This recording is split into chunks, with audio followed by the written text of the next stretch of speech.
We're now joined by Lynn Cox. Hi, Lynn. Hi, nice to be here, Joe. My name's Lynn Cox, as Joe said. I'm a visually impaired visual artist. My main practice is as a psychogeographer. I do a lot of audio artworks as well, a lot of wire sculptures, and everything I make has got the background of being for inclusion, equality, and access. That doesn't mean all my work is always accessible to every person. I like to work on different layers of understanding, whether that's by touch, by sound, by having a transcript. That's really important to me. But it's also important to me that the artworks can be different. So somebody that's maybe deaf would appreciate it different to maybe somebody that can hear. I attended Wimbledon School of Art. I did a BA and an MA there last century and coming into this century or millennium even. And I studied sculpture and site-specific sculpture, but I think I would actually really describe myself as a drawer, whether I'm doing a psychogeographical walk through London and recording it. For me, it's still a straight line, you know, whether you're going up steps and over things and through things, there's a line there. And it's the same if I'm doing complicated 3D sculptures with lots and lots of lines or wires, they're still line drawings. Yeah. So I think I'm very much a drawer at the background of it. Yeah. So, Lynn, why don't you tell us about your project, the socially distanced skirt? Well, it became really important to me during the lockdowns how isolated we were. And an organisation I work for called Momomi Initiative, we work with visually impaired people, and we'd be providing tours at places like the Design Museum and walks around London and making them accessible to our visually impaired artists and art lovers. And it was stopped. Everything stopped. You know, I got to March, everything had been cancelled.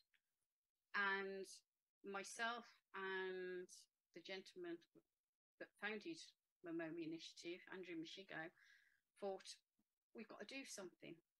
You know, we've got to do something for the visually impaired artists, but we've also got to do something for ourselves. Mm. So we started a little group on a Monday. We'd meet for an hour every Monday. Started very early April 2020. And we'd all got different styles. We'd all got different interests. But actually, we were all profoundly affected by the pandemic in different ways. And one of the thoughts that came through from an awful lot of us was this thing about social distancing. Some people going out and getting told off for going the wrong way around supermarkets or not keeping 2 meters apart. Mm-hmm. We were discussing what is 2 meters anyway. How can you tell 2 meters? And I thought, well, the only way I'd be able to know what 2 meters is to produce a 2 meter wide skirt that goes around my waist, goes out to 2 meters, and I can always be clear whether it's behind, the front, the sides, 2 meters. And then I thought the absurdity of it, that you wouldn't be able to get through gaps, you wouldn't be able to go up steps, you'd only ever be able to use the widest of widest pavements that are 4 meter wide. And like going through places like Leicester Square or Trafalgar Square, you know, walking through the park, you know, what looks would you get using this skirt? Well, I thought, actually, it looks like a joke. It sounds like a joke. But there's a serious reason behind it. Because if you can't see, your guide dog can't tell you what 2 meters is, how the heck do you do 2 meters? Mm. And it also highlights all the clutter and all the mess we have on our pavements and in the cities, because, you know, you wouldn't expect a gap to be 4 meters. But a lot of our pavements, you can't even walk the dog and myself for the gap, which is often less than a meter, side to side. So it's kind of highlighting, you know, the issues visually impaired people have getting around, but also the fun we can make of it, and that we can sometimes, it's a bit tongue in cheek, but actually underlying that, it was a huge issue between all the 8 major artists that were doing this group talks. Do you want to talk about a little bit about the format of how the piece sort of will be realized when it's complete? Yeah, yeah. I'm slightly behind in making it at the moment. I've had a few issues, but I use a lot of copper wire, and I love using copper wire. I love the feel of it, the smoothness of it, the texture. And the copper wire I use is that, and I untwirl it, and I make a lot of sculptures using that. And I thought that'd be great, but also incorporate white canes in it. White canes, yeah, okay. Yeah, the white canes that visually impaired people use, and to thread them, so to dismantle white canes, and sometimes blue canes and different colour canes, because you don't just get them in white now for visually impaired people, and to actually incorporate that into the design. And then also using quite big light wooden beads to say words like isolate, social distance on the skirt. But obviously, if you don't know Braille, you wouldn't be able to read them. Mm. The issue I've got with it, if it's a 4 metre wide skirt and it's made of the wire, is lightish, but there's a lot of it going to go into it. And the canes are relatively light. They're usually carbon or aluminium. But actually, over a 4 metre structure, that's going to be really heavy. So whilst designing it, I've had to incorporate like a vest, kind of over the shoulders kind of system to attach it to, because my whole weight needs to support it. So, you know, it's almost like having braces and logistical details like that. So there's white canes there and they're intermittent, but there's not too many of them because it would make it too dense.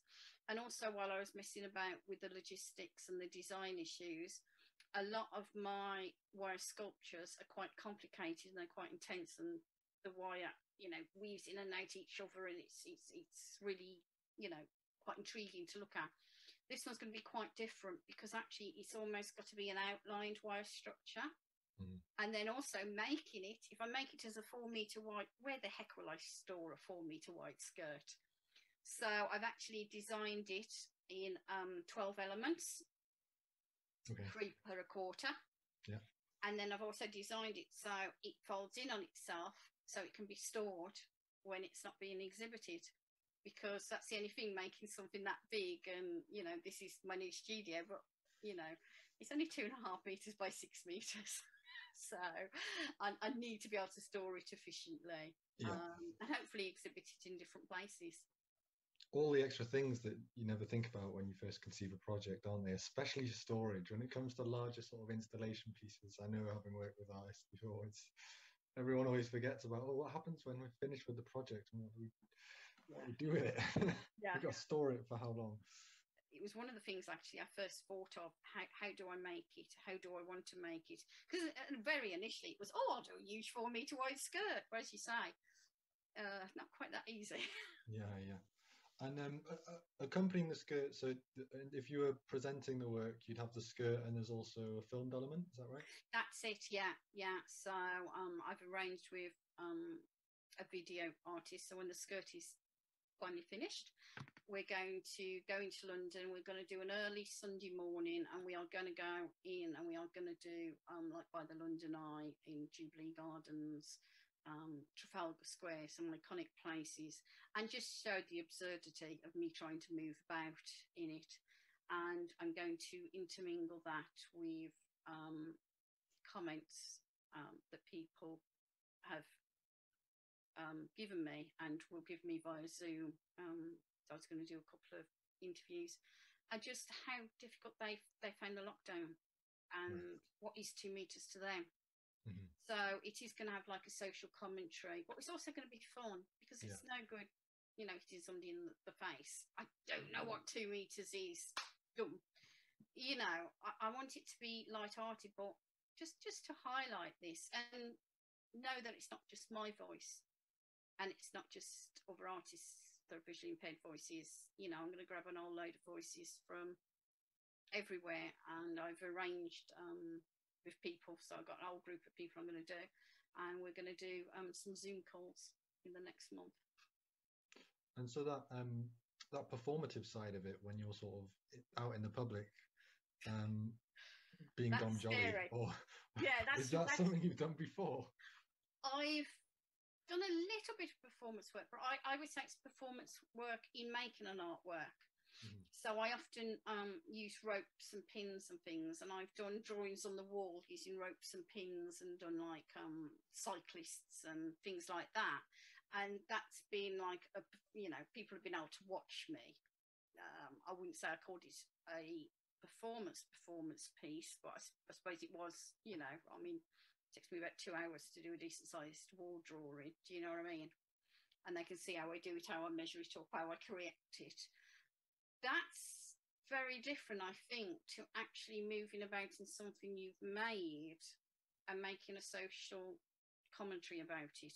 I feel not anxious, but concerned. I'd say concerned about actually moving about. And also, I'm quite interested what people's attitudes are going to be like. I mean, I have to get looks, apparently, that, what's that silly woman doing? But I think I really am going to get those looks. And part of me would like to, if we can, with the filmmaker, is not just to grab my movement around London, people's reactions to my movement around London, and whether they actually get the point I'm making. Yeah. Which I suspect they might not, but you never know. Some might. And any engagements, if people come up to me and ask, that's part of what it's going to be. The material. Yeah, that's interesting. All right. Well, I think we'll leave it there, Lynn. But so thanks for telling us about the project. We can't wait to see the finished result, and I would just encourage everyone who's watching to keep an eye out on the Attenborough Arts Centre and DAO social media channels, because we'll certainly be promoting the work when we have the finished article. Yeah. So and thanks, I'd like Lynn. to thank Attenborough and DAO for actually sponsoring me for this project, because it's reignited a love of art and actually making a heart and physicality of art that I'd almost lost. I'd ended in an awful lot of coaching, which I love, a lot of training, which I love, but actually somewhere along the line I'd lost myself in making art. So thank you very much for the opportunity. This is just a quick video of me making the skirt. I'm making it in 8 panels, and what I'm doing is I've used my maths to calculate how wide the base needs to be, the circumference, and then I've divided it by 8, how long the skirt needs to be going down, and I've also used the vertical from me going down. I'm constructing it on the wall in my studio. So I've put bits together and it's made of wire. I've got 1 cane on it at the moment. I'm hoping to put more on today. My studio is still a bit of a mess as I haven't completely unpacked.